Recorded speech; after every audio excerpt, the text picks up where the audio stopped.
Dando início ao estudo sobre o Mishkan, sobre o tabernáculo, e em relação principalmente aos montes Gerizim e Eval, montes estes que o Eterno designou ao povo hebreu, onde um seria o monte que o povo abençoaria e o outro onde o povo amaldiçoaria.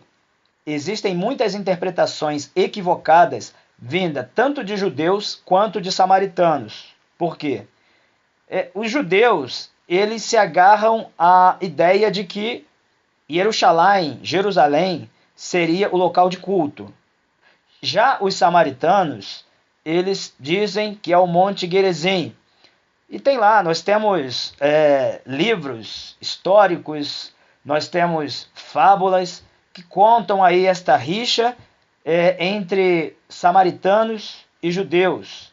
Sejam livros, de fato, que não passam de fábulas, mas até mesmo contos históricos, livros de cunho histórico, que retratam aí realmente esta divergência, onde seria o local de culto. Se nós avançarmos aqui em Devarim, Deuteronômio, a partir do capítulo 12, nós temos ali uma série de instruções, o próprio Eterno, ele chamando o povo para que o povo tome cuidado de observar todos esses mandamentos.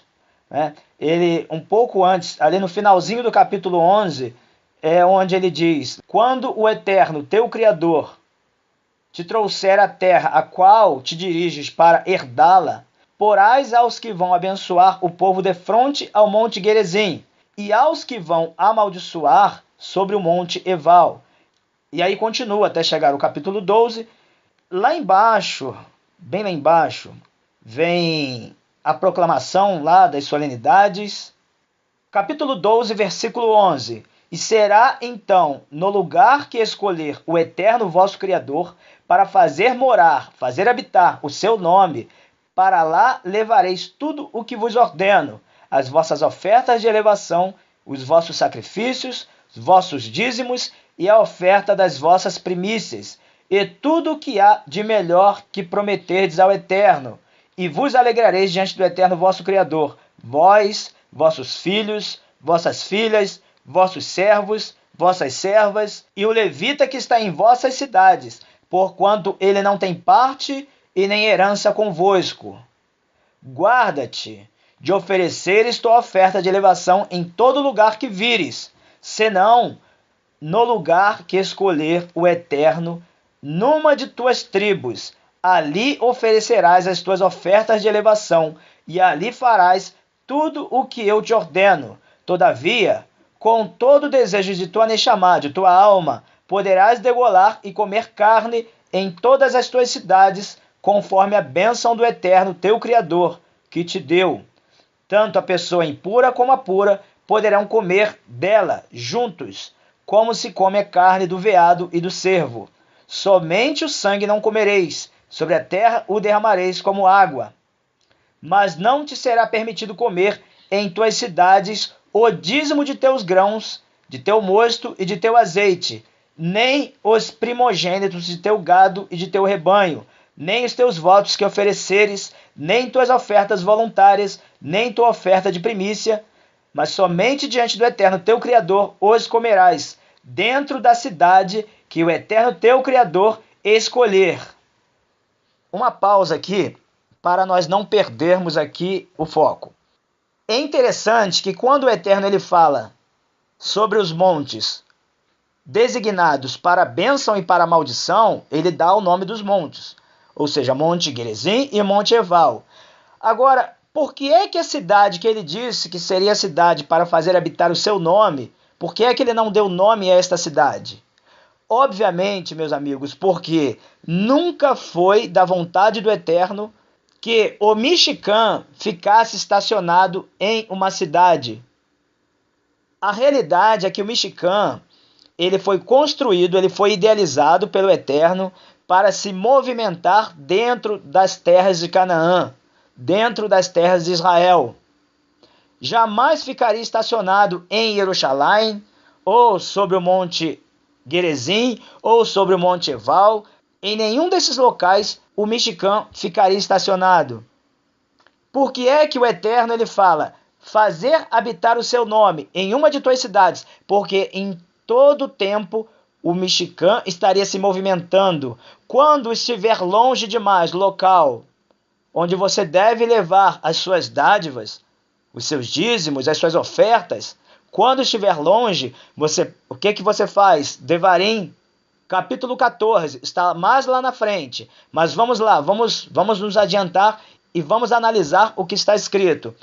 Quando estiver longe demais o local de culto, né, quando estiver longe demais o Mishkan, o tabernáculo, o hebreu que mora distante, ele pode pegar toda aquela parte dele, ele pode vender na sua própria cidade, levar o dinheiro para chegar no local onde o Mishkan se faz presente, onde o nome do Eterno se faz presente.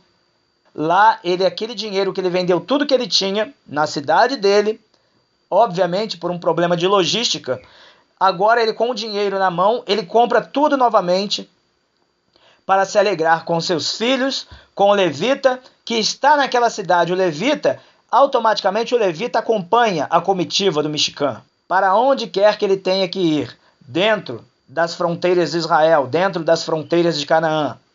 Então nunca foi da vontade do Eterno que o Mishkan estivesse estacionado, seja em Jerusalém, seja no Monte Gerizim, seja no Monte Eval. Isso é muito claro, meus amigos. Então só não enxerga quem continua puxando a sardinha para si, para dizer que hoje nós temos judeus se julgando melhores do que samaritanos, e samaritanos se julgando melhores do que judeus, quando ambos os grupos estão amplamente equivocados. Amplamente equivocados. Porque nunca foi da vontade do Eterno que o Mishkan estivesse estacionado, mas constantemente em movimento. Poderia o Mishkan passar por uma cidade dentro de Canaã, dentro de Israel, durante um período, e anos depois ele voltar àquela mesma cidade. Mas ele nunca ficaria estacionado ali. Então é por isso que jamais o Eterno disse claramente o nome da cidade, porque não tem. Me diz aí, mostra na Torá onde tem o nome da cidade que o Eterno iria estacionar o Mishkan. Não existe. Veja se existe. Existe o nome dos montes onde o povo deve abençoar e amaldiçoar, mas não existe o nome da cidade onde supostamente o Mishkan estaria estacionado ali para sempre. E com isso nós temos também o quê? A proibição de se transformar o Mishkan em um templo de pedra. É proibido, é amplamente proibido. Então, quem escreveu ali aquelas fábulas sobre o desejo de um suposto rei em querer construir uma casa de pedras, onde toda a vontade do Eterno estivesse nas mãos de um ser humano como eu, cai por terra. E por que é que cai por terra? Porque nunca foi da vontade do Eterno que o seu Mishkan fosse transformado em um templo de pedra, e pior ainda, nunca foi da vontade dele que esse Mishkan estivesse parado, estacionado, mas sim se movimentando, e nunca, jamais ter se transformado em algo tão fantástico, em um monte de pedras, em algo parado, em algo que surgiu do coração humano, o coração falho, que não condiz com a realidade do Eterno. Então nós precisamos estudar mais a respeito do Mishkan e de sua dinâmica. Ele não fica estacionado. O Mishkan não fica estacionado. O Mishkan não pode se transformar em um templo de pedras. Então são muitos os problemas que temos que encarar se aceitarmos aí tanto a doutrina judaica como a doutrina samaritana. Ambas estão erradas. Porque temos que encarar uma série de realidades, uma série de reprovações, de se construir um templo de pedra, de se transformar o Mishkan em um templo de pedras, o chamado Beit HaMikdash, e temos um grande problema de deixarmos o Mishkan estacionado. Quando estiver longe o local de culto, que é o Mishkan, que é o local onde frequentemente estaria em movimento, não é? Quando estiver longe de você, pode ser que um dia esteja perto, pode ser que um dia esteja bem distante, mas isto diz respeito a todos os hebreus, aqueles que teriam o privilégio de ter o Mishkan ali na sua própria cidade, em algum período, né? E aqueles que teriam também um grande privilégio de estar distante, mas podiam degolar um animal e comer ali dentro de sua cidade. Tanto o puro quanto o impuro. A pessoa impura quanto a pura. Só que aquilo que diz respeito às dádivas, aquilo que diz respeito ao que ela tem que levar, se dirigir ao local onde o Mishkan estiver estacionado, ela não pode degolar em suas cidades, salvo aquilo que não tem nada a ver com aquilo que foi determinado para entregar no Mishkan.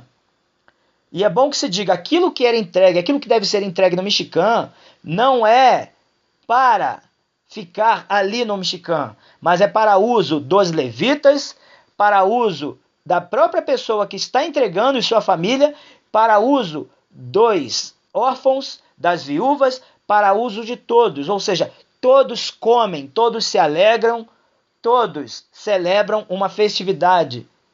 Ora dentro de sua própria cidade, ora fora de sua cidade, mas dentro das fronteiras da terra Kadosh.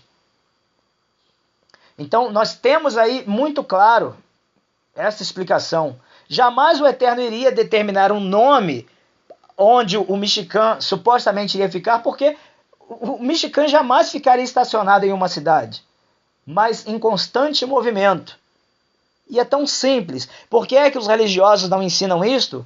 Porque os religiosos tendem a monopolizar o que eles declaram como santo, como Kadosh.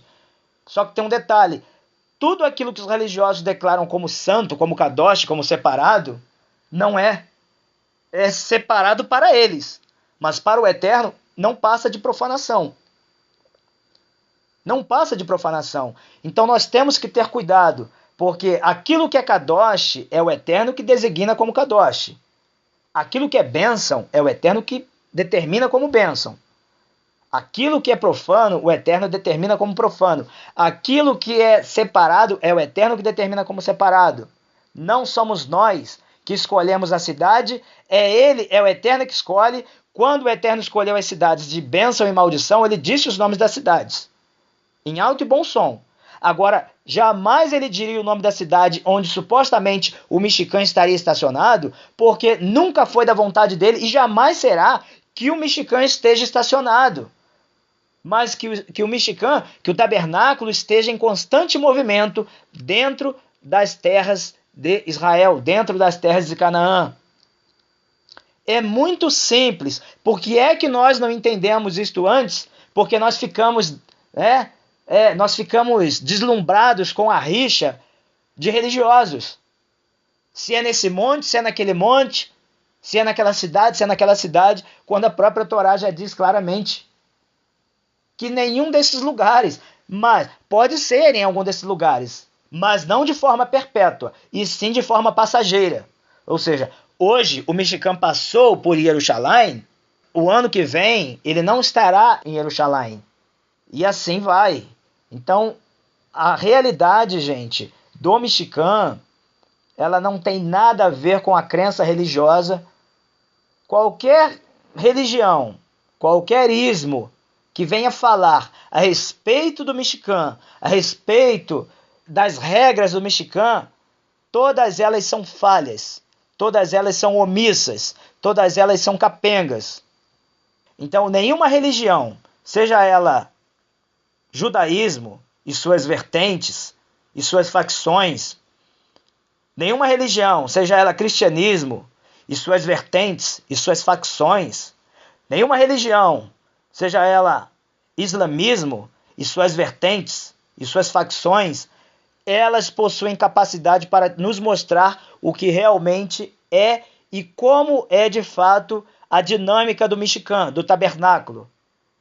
Vamos nos inteirar mais nesse assunto, vamos estudar a fundo e vamos nos livrar cada vez mais desse resquício religioso que está sobre nós. Precisamos nos limpar gradativamente, excluir de cada um de nós aquela erva, aquela raiz amarga do Egito que ainda está dentro de cada um de nós. Então leiam Devarim, Deuteronômio, final do capítulo 11 e capítulo 12 inteiro. Quando possível, leia o 14 também, porque vocês vão entender perfeitamente a dinâmica do Mishkan. O Mishkan não pode ser transformado em um templo de pedra. Não pode ficar estacionado em nenhuma cidade de Israel, de Canaã. Entendam que o fato de quando estiver longe o local de culto diz respeito a isto, porque nem sempre ele estará perto do hebreu ali que precisa entregar ali as suas dádivas e celebrar também com as dádivas que ele mesmo está entregando. Pense nisso, meus amigos. Pensem nisso. Shalom a todos e boa semana.